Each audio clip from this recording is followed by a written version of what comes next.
ভারী বৃষ্টিপাত ও উজানের ঢলে ফেনীতে বাঁধ ভেঙে ৯৮টি গ্রাম প্লাবিত হয়েছে। নোয়াখালীতেও জলাবদ্ধতায় দুর্ভোগ পোহাচ্ছেন বাসিন্দারা। এই মুহূর্তে ফেনীর ফুলগাজীতে আছেন সহকর্মী আতিয়ার সজল এবং নোয়াখালীতে আছেন সাইফুল্লাহ কামরুল। সরাসরি প্রথমেই যাচ্ছি সজলের কাছে। সজল, নদী ভাঙ্গনের ফলে যে সৃষ্ট বন্যা, সেই বন্যার পানি কিন্তু সেই ভাঙ্গন দিয়ে একের পর এক লোকালয় প্লাবিত হচ্ছে। নতুন নতুন নির্মাঞ্চলে প্লাবিত হয়ে নতুন নতুন অঞ্চল বন্যার কবলে পড়ছে। আমরা রয়েছি ফেনীর ফুলগাজী উপজেলার আলী আজম উচ্চ বিদ্যালয় মাঠের। এখানে 5টি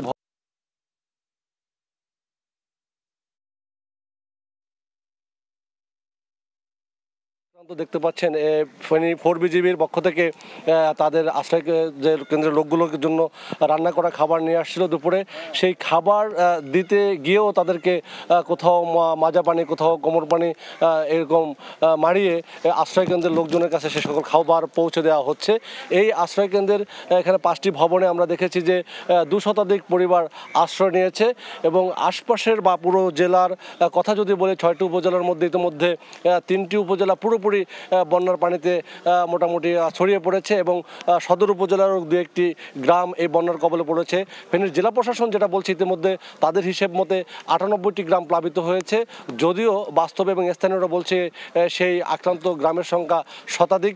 আমরা দেখেছি এই বন্যা কবলিত মানুষের পাশে ফেনীর জেলা প্রশাসন, বিভিন্ন স্বেচ্ছাসেবী সংগঠন, বাংলাদেশ সেনাবাহিনী এবং বিজিবি, তারা যে যার অবস্থান থেকে তারা চাচ্ছে যে মানুষকে কিছুটা যাতে ক্ষতির মুখ থেকে রক্ষা করা যায়, কিছুটা প্রশান্তি দেওয়া যায়।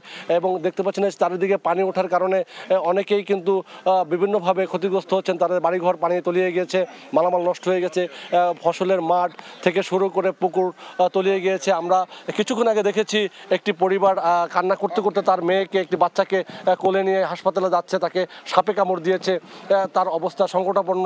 ঠিক এমন কিন্তু যারা বয়োবৃদ্ধ রয়েছে, অসুস্থ রোগী রয়েছে, যারা গর্ভবতী মহিলা রয়েছে, তারা যারা আটকা পড়েছে, তারা কিন্তু দুর্বিষহ একটি সময় পার করছেন। সব মিলেই কিন্তু ফেনীর যে বন্যা পরিস্থিতি, যদি ভারতের উজান থেকে নেমে আসা পানির তোর যদি না বাড়ে তাহলে বেশিটা ক্ষতি না হলেও মানুষ যতটুকু আক্রান্ত হয়েছে তা কিন্তু ভোগাবে। জেলা প্রশাসন বলছে ধৈর্যের সাথে তারা যেন বানবাসী মানুষ যেন এটা মোকাবিলা করে এবং প্রশাসনের পক্ষ থেকে সার্বিক সহায়তা আশ্বাস দিয়েছে। আমরা যাব নোয়াখালীতে, সেখানকার বন্যা পরিস্থিতি জানাবেন রয়েছেন আমাদের সহকর্মী সাইফুল্লাহ কামরুল। আমি এই মুহূর্তে দাঁড়িয়ে আছি নোয়াখালী জেলা শহর মাইজদিতে। আপনারা জানেন গত 3 দিন যে অতিবৃষ্টি হয়েছে, সেই বৃষ্টিতে নোয়াখালী নিম্নাঞ্চল জলাবদ্ধতা সৃষ্টি হয়েছে। গতকাল বিকাল থেকে এখানে যদিও বৃষ্টি কম ছিল, আজ সকাল 11টা থেকে পুনরায় বৃষ্টি হয়েছে। নোয়াখালী আবহাওয়া অফিস জানিয়েছেন গত 24 ঘন্টা প্রায় 12 মিলিমিটার বৃষ্টি এখানে রেকর্ড করা হয়েছে।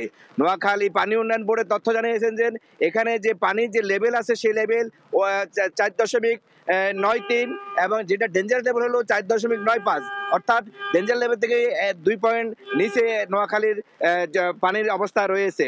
এখানে গতকালকের তুলনায় এখানে 8 সেন্টিমিটার পানি বৃদ্ধি পেয়েছে। নোয়াখালীর যে জলবদ্ধতার মূল কারণ হলো যে এখানকার প্রায় 200টি খাল রয়েছে। এই খালগুলো অবৈধ দখলদারদের দখলে থাকার কারণে সামান্য বৃষ্টি হলে নোয়াখালীতে জলবদ্ধতা সৃষ্টি হয়। এই জলবদ্ধতার কারণে নোয়াখালীর বিভিন্ন, বিশেষ করে পুলিশ সুপারের কার্যালয়, জেলা প্রশাসনের কার্যালয়, জেলা প্রশাসন বাসভবন, নির্বাহী প্রকৌশলী কার্যালয় সব জায়গায় পানিতে নিমজ্জিত ছিল। এই ছিল নোয়াখালী থেকে জলবদ্ধতার আমার কাছে সর্বশেষ তথ্য। নোয়াখালী থেকে সাইফুল্লাহ কামরুল এবং ফেনী থেকে আতিয়ার সজল আমাদেরকে জানাচ্ছিলেন বন্যা পরিস্থিতির খবর।